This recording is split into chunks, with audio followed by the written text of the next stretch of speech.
How is there still snow here?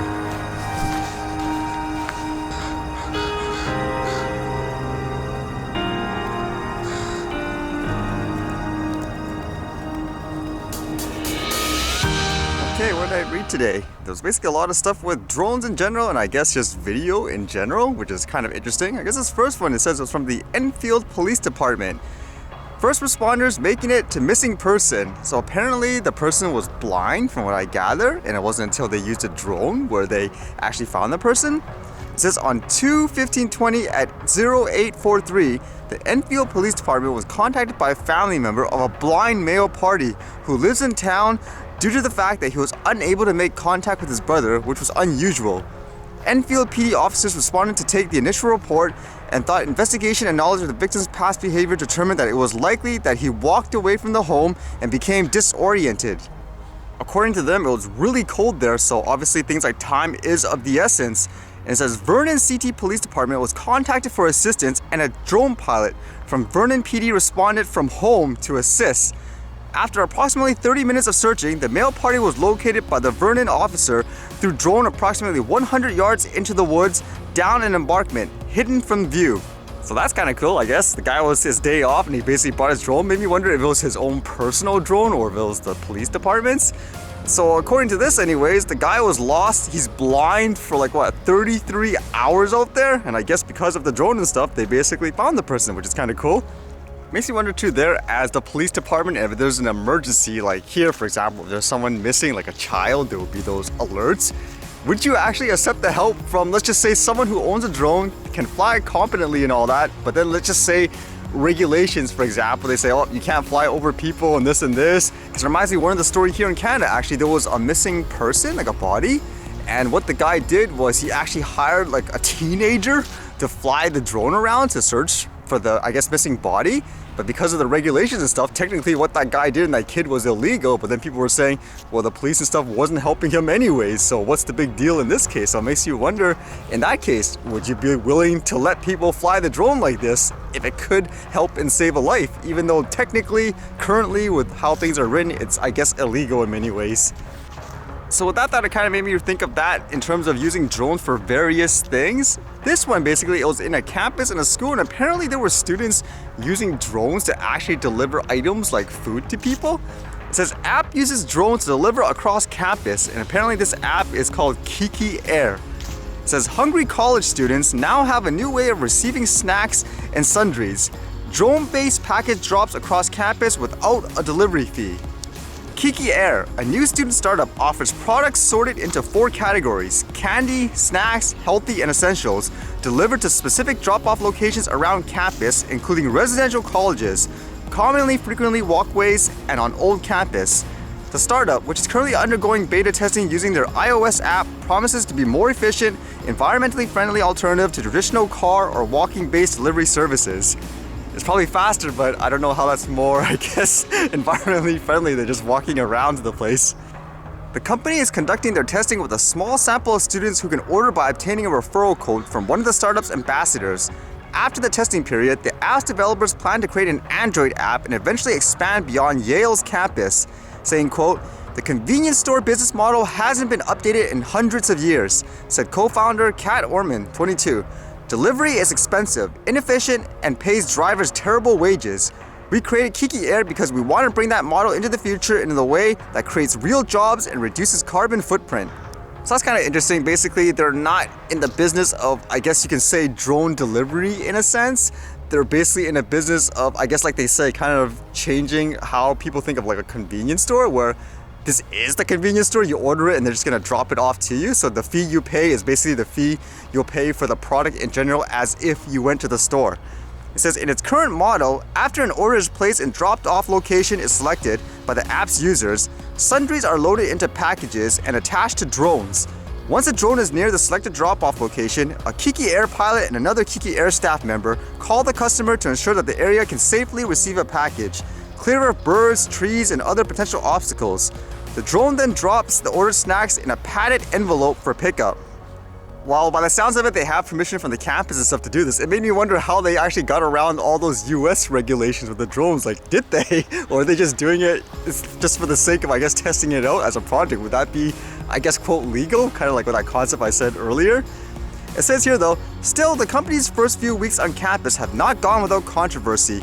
Video footage obtained by the news shows a Kiki Air drone falling from the sky on Library Walk, the walkway between Brantford and Jonathan Edward colleges, on Thursday night. The incident was confirmed by 2 Yale students who were on Library Walk then, and the drone made contact with the ground. With that though, the founders were saying basically what they did was as safe as possible. They had precautions so no one got hurt. And that point actually makes me think too, just in terms of things like regulation and stuff, you can make as much as you want and so forth, but eventually something is going to happen. It's more about how do you prepare for it. I mean, just today, walking here, there was a car crash. How often does that happen every single day? But you do not make like crazy over-the-top rules and regulations and stuff to stop people from using it. So my worry would be like here in this case, if it's so over-the-top and stuff, you're stopping people from innovating in this way as well. And with drones in general, usually one of the biggest, I guess, hot topics is, oh no, those things have cameras, they're gonna spy on you and so forth. So with that in mind, it's kind of interesting reading this, even though it's not related to things like drones, but just, I guess, general fact that cameras are going to be everywhere. It says, what Canada can learn from this Michigan City's use of doorbell cameras to catch criminals. Mayor of Windsor, Ontario wants to be the first Canadian city to sign a deal with Amazon's Ring. So that's basically the camera that people put on their door, for example, so they can see who's coming and so forth. It was early in the morning before 6 a.m. last August when Ali Shaheen woke up with his home in Detroit suburb and checked his smartphone. What happened next highlights why an increasing number of US police forces are embracing Amazon's consumer technology as a low-cost solution to help fight crime and shunning persistent concerns over privacy and data protection. And the debate appears to be moving north of the border. Shaheen had received an alert overnight around 2:40 a.m. The camera mounted on the front of its garage in Livonia, Michigan, and has sensed movement and started recording. Watching the video on his phone, Shaheen could see a man rummaging through the back of his pickup truck and examining his toolbox. He left without taking anything, but Shaheen suspected the man knew he was being watched. If it wasn't for the camera, Shaheen said maybe he would have opened up the toolbox and cleared out. So with that footage, basically what a lot of people do nowadays is they post it on their social media, and that's exactly what this guy did. And it says, within minutes, a suspect, 60-year-old Jeffrey Couch, was identified. Within hours, he was arrested in connection with a string of recent attempted car break-ins. So because of that, I guess various police departments are encouraging people to install these types of things on their homes. I guess as well as giving people the idea here in Canada to do that too. It says, US police signs deal with Windsor wants in. Last year, Livonia PD signed a partnership with Amazon subsidiary allowing citizens using Ring's Neighbor app to report suspicious activity caught on surveillance. When a crime occurs, it also lets investigators request video captured within 5 miles of the incident without a warrant. The company even provided free Ring cameras, which police department gives away to citizens in monthly draws.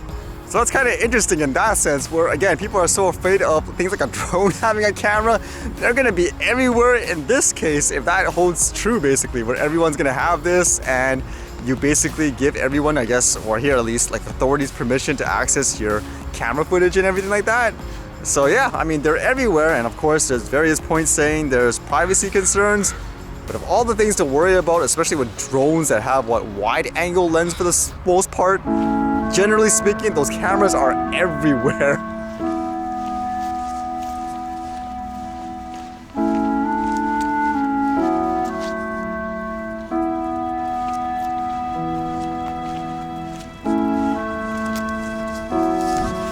Holy, you want to be a sidekick or something?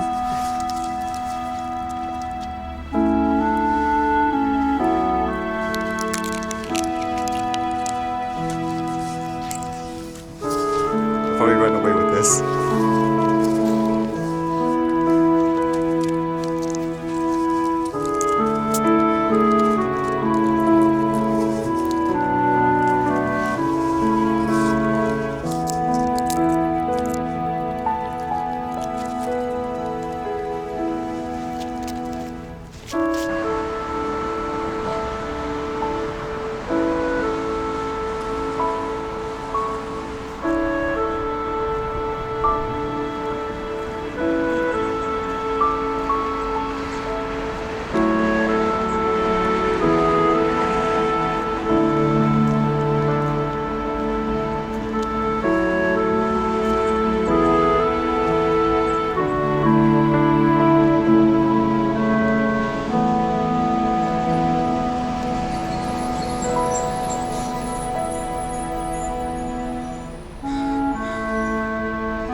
the fur off that guy.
Alright, see you guys later.